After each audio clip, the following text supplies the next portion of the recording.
Hello and welcome back to my channel. My name's Steph. I've got 2 film degrees, meaning I don't have a job in film, but I am way too overqualified to be giving my opinion on film on the internet, so here I am. So I decided to spend my bank holiday weekend watching 3 bad superhero films like any normal sane human being, and I'm here to talk about them. I mean, superhero films have been around since, what, the 1950s, and it became a huge genre in the decades that follows. And while you have some incredibly huge hard hitters like The Dark Knight and Endgame, you also got some duds, which is what I'm talking about today. Please like this video so my suffering wasn't for nothing, and subscribe to get more ramblings of an unhinged mad woman in your inbox.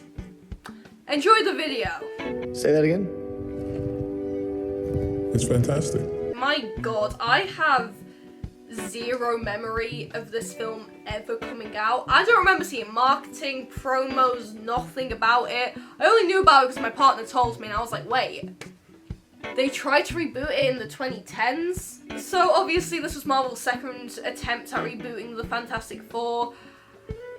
They probably shouldn't have. So released in 2015, it stars Miles Teller, Michael B. Jordan, Kate Mara, and Jamie Bell. It's directed by Josh Trank, who had just released Chronicle a few years back and has done no directing work ever since. I can see why based on this film. Anyway, this film flopped so horrifically, it won 5 Razzies, which, that's the one award in film you don't want to win. It even won an award for Worst Film of the Year. So that really sets the scene of what we're about to be chatting about. What I would describe it as about an hour of build-up and about half an hour of an actual film, which didn't really make sense, but each to their own. So the first 2 acts of the film, it was just nothing but build-up. Like, honest to God, I feel like the first hour of the film could have been condensed into maybe 20 minutes. But that's not what they did. The film only really kicks off in the last act, and even then it comes out of absolutely nowhere. Like, for some reason, just Dr. Doom just turns up, but the whole film is just these 4 guys just running around. 2 of them are actual mates. They break into their own thing, go into this facility, and just make stupid-ass decisions. Like, Mr. Fantastic is meant to be one of the most intelligent people in all of the MCU, and somehow he is such a dumb bitch in this, for no reason other than forced character development, which wasn't even character development. It was like watching autistic cats trying to become friends. It just wasn't gonna happen. Like, the Human Torch, he had some moments, but it was like they were trying too hard to be serious. So, like, this is a serious superhero film. Serious and superhero film don't really coincide with each other. It can happen, but it needs a certain thing in there. Like, yes, you do have Joker, which is a serious superhero film, but that leads into the seriousness, not the goofiness of it all. Fantastic is just goofy as fuck, but for all the wrong reasons. Anyway, there's just no structure to the film. The last act is very much just out of nowhere, just throws you in, and it's like the most generic superhero fight you've ever seen. Dr. Doom comes from fucking nowhere, and it's like, alright boys, now the party's really started. They just chose Dr. Doom to be the villain because he's a well-known villain. Dr. Doom showed up, is going to destroy the Earth, and then these 4 teenagers that we do not really know nor care about have to fight him off. Like, I guess it could have been good if you had literally, you know, a villain present from at least halfway through the film who actually posed a real threat, and maybe if I actually cared about the characters, because quite frankly the whole time I was like, kinda hope they die and all get replaced. Now, apparently this god-awful mess of a film was down to production issues, and they were literally writing the film as they shot. If your characters are on set, the crew is ready to film, you have all the production stuff booked and ready to go, and you're still writing the script when you show up for work that day? That's like doing your homework while the teacher is like collecting in the work. Much like how this was rushed and got a bad grade on your homework. Fantastic. F. You failed. Tremendously. F for it's fantastic. No one calls it Fantastic Four. No one. They all just call it Fan-4-stick, including me. So anyway, if me describing the story sounded like an absolute mess, you can imagine how it was to watch. The story, it was a mess, the production was a mess, the whole thing was everywhere. Apparently the director was a real dick as well. Yeah, the characters are just a nothing burger, there's barely any development. Reed is the villain. Richard Reed, is he Richard Reed? Reed Richards, nearly. Reed The other way Richards, around. well, he is the villain of the Fantastic Four. Like, they all decide to sneak into the teleporter majig and then just teleport themselves, and he's like, no, we have to go further. And it's like, dude, you said you'd be in and out. In and out does not mean in and out, I'm also going to have a little adventure while I'm there. It's like, tell my mate, oh yeah, I'll be in and out of the shop and then I decide to have a wander about for half an hour while mates are stood outside. It's just a dick move, innit? Like, everyone gets their powers because of him, sure, but they also all suffer, and he just doesn't really give a fuck, and it's like, my guy, who are you? The Joker or Reed Richards? Hello? Oh my god, the worst part. The worst character I feel like was the Thing, because the Thing is like known as the fun guy, like he's this big huge person but he's just cuddly and he's a nice person. He's just a dick. I don't like, he doesn't do anything and he's such a nothing character and everyone loves the Thing and it's like, did you want people to dislike this rendition of him? Are you sure? Like, honest to God, you could take him out of the story and it would be exactly the same. I don't even think I'd notice he'd go. I forgot to talk about it until I literally just saw it in my notes. The final battle is just so empty. There's just no rising action. There's no build up. There's no payoff. Even after, you're just like, is it over yet? Is some random fuck-ass thing gonna happen? Is Thanos gonna appear and snap them all out of existence? I don't know. So yeah, overall, Fan-4-stick, shit story, shit characters. It had its moments, but even then, I give Fan-4-stick a solid 4. Oh shit, Fantastic Four, more like Fantastic Floppy Film, fuck me. Green Lantern can do anything. Except shut up, apparently. Green Lantern 2011. It's just so forgettable as a film. So anyway, Green Lantern released in 2011. It stars Ryan Reynolds, Blake Lively, Peter Skarsgård is there too, I guess. And directed by Martin Campbell. I barely remember anything about this film apart from how awful the CG suit was. Like, I get this was the early 2010s, everyone wanted CG and everything because of Avatar. I don't need to see the ripples flowing over Ryan Reynolds' pecs and his abs. I hate Ryan Reynolds as it is, and his fuck-ass wife, Blake Lively. I hate both of them, probably equal amounts, which is a lot as it is. That might be the worst thing about the film, it brought them both together. Yeah, it brought together the nightmare Hollywood couple. Of course it was Green Lantern. Basically, the way I would describe Green Lantern is just generic soulless superhero film. There's nothing, like, outstanding about it. There's nothing that sets it apart from other superheroes. It's just a superhero film. It's basically just a random guy randomly stumbles across random dying person who decides out of everyone in the world he should have his magic ring. And anyway, then he gets powers because he is the chosen one. Which is always the laziest way to introduce a plot device. Like, oh, he has powers because he's the chosen one. He can do this now because he's the chosen one. The chosen one of what exactly? Who chose him?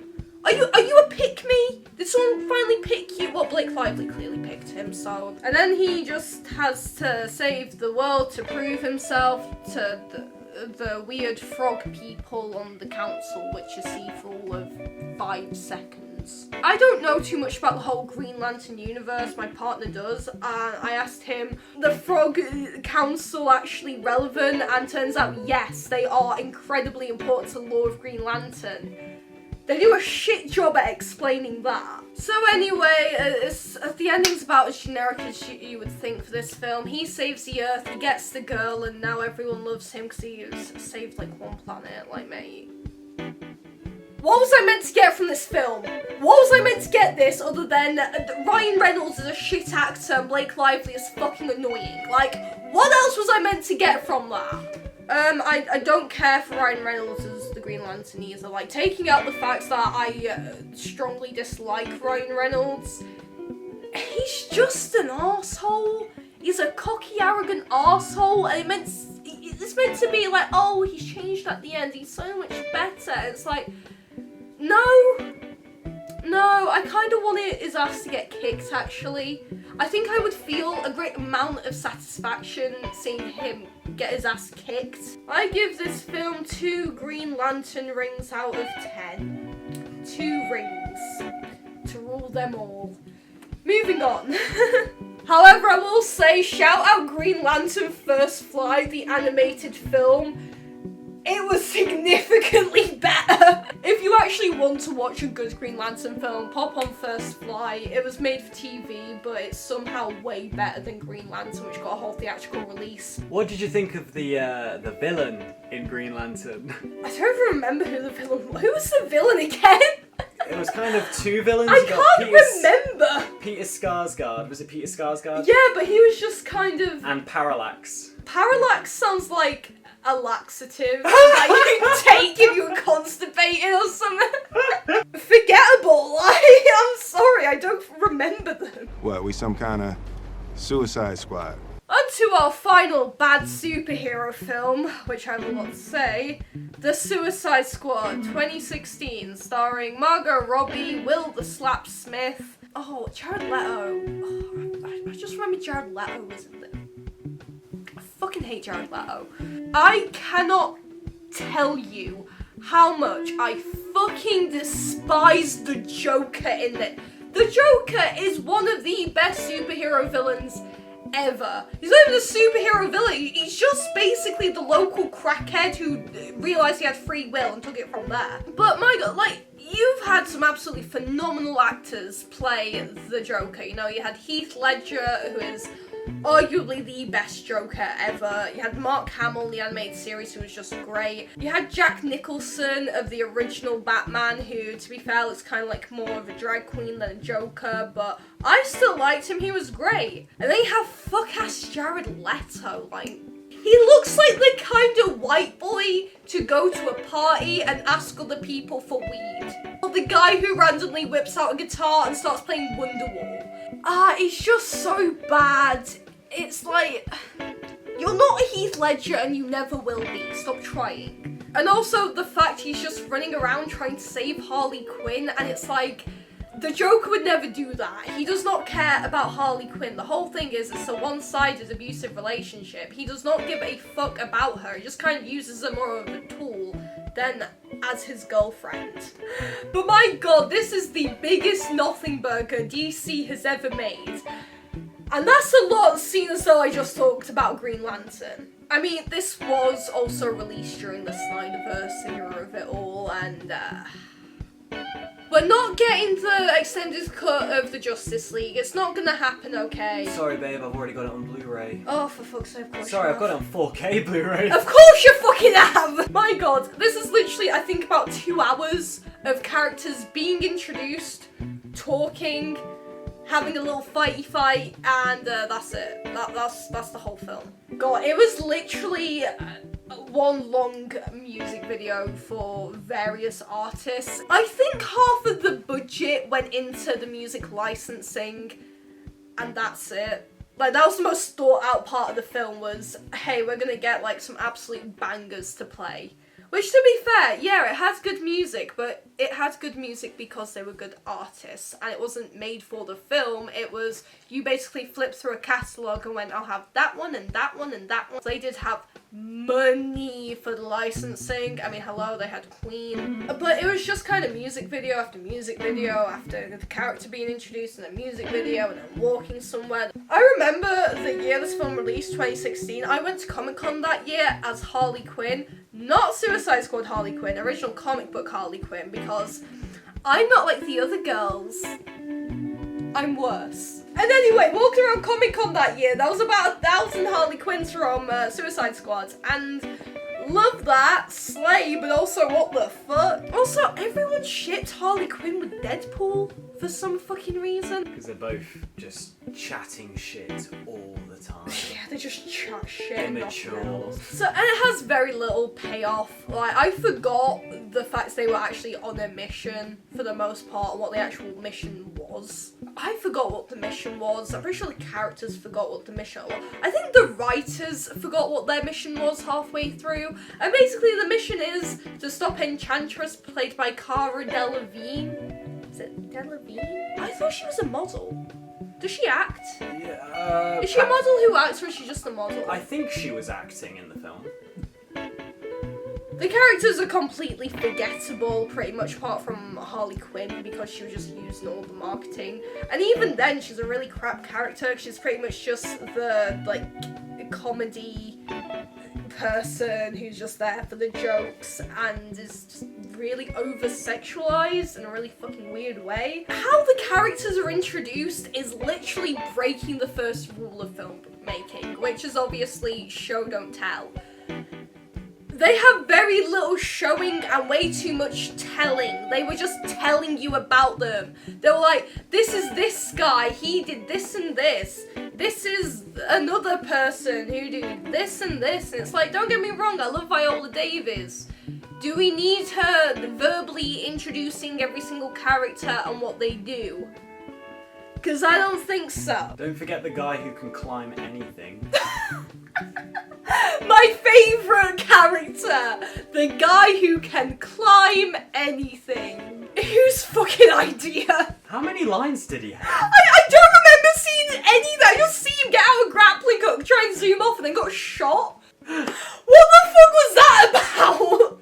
He didn't ace the plot. He was just like, we will blow you up. Like, I bet, and then they blew him up.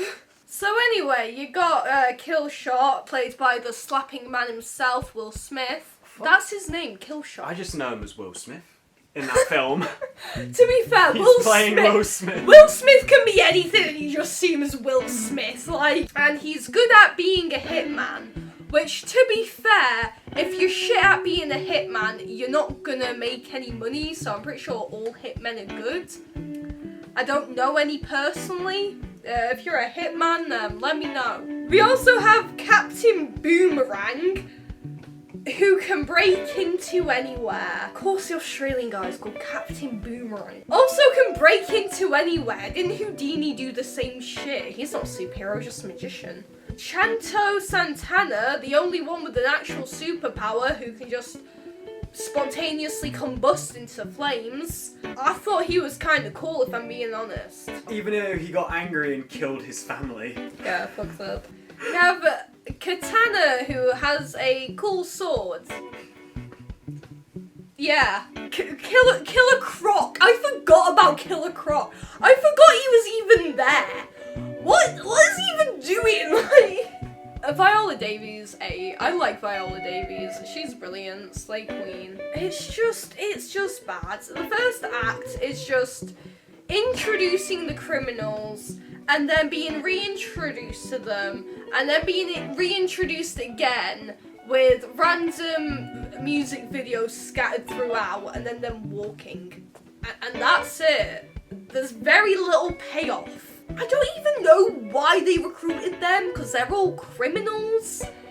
Surely if you wanted a group of people to stop an evil enchantress woman, you'd maybe getting out, the military, maybe actual superheroes, calling the Avengers, even though it's a DC film, just call them anyway. Oh yeah, and then Harley Quinn gets rescued by the Joker. Again, why did he want to rescue Harley? He's a piece of shit, he doesn't care about her. Why was this film made? I give Suicide Squad, what do I give it? I give it 3 guy who can climb anything. Guy can climb anything. He doesn't even climb anything. He just has a grappling hook. Like, if you do want to see a good Suicide Squad, I will say they did make the Suicide Squad just after COVID. And it is significantly better. About the only returning character is Harley Quinn. But they actually write her good this time. She's not just an airhead bimbo who's just there to be sexualized and nothing else. She's actually a person. Much better film than whatever the fuck that was. So are we some kind of Suicide Squad? So what would I rank these three films? I would say absolute dead last is Green Lantern. None of them are good, but that one was especially bad. Green Lantern, then Suicide Squad. It was bad, but it had good music, and that was about the only redeeming thing about it. And then number one, Fantastic. It, again, not good, but I found it more watchable than the other two. I think that's more of a ranking of which is the least to most painful to watch. They're not good. Yeah. I named this video 3 bad superhero films for a reason. Anyway, I hope you guys did enjoy this video. If not, then my suffering was for nothing. Tell me if you've watched any of these films and what you thought. Give me more recommendations for shit superhero films, and maybe I'll do another one of these. I mean, there are 2 Wonder Woman films in the Justice League. I could probably just make a film on all 3 of those. Like this video for an extra birthday wish. Comment a comment. Comment a comment. Hateful or nice, whatever, helps my engagement. And subscribe for more ramblings of an unhinged madwoman if you so care. I just want to quickly say, Fantastic, I know there's a cut out there somewhere. I know there's a good cut somewhere. Same goes. No, there isn't. There has to be. Why are you in my video? I'm here because I'm here to defend Fantastic. That had so much potential. The other films are just bad, okay? Fantastic was shit. They're is all bad. shit. It's called bad superhero films for a reason, Tyler. But Fantastic had potential. Out of all of them, Go make your own video on your channel. Out of all of them, for it's definitely the fuck's most. We watched them together, and I just want to quickly say, Stop Fantastic was blazing the for most Fantastic. watchable out of all of them because it was like this is at least things are happening. Like these autistic characters are all just hanging out. None of them get on. It's like, oh yeah, Ben Grimm and Reed Richards have been friends for years, have they? But yeah, it was. What's the word I would use to describe it? Fantastic. Alright, that's the video. Thank you. Bye bye.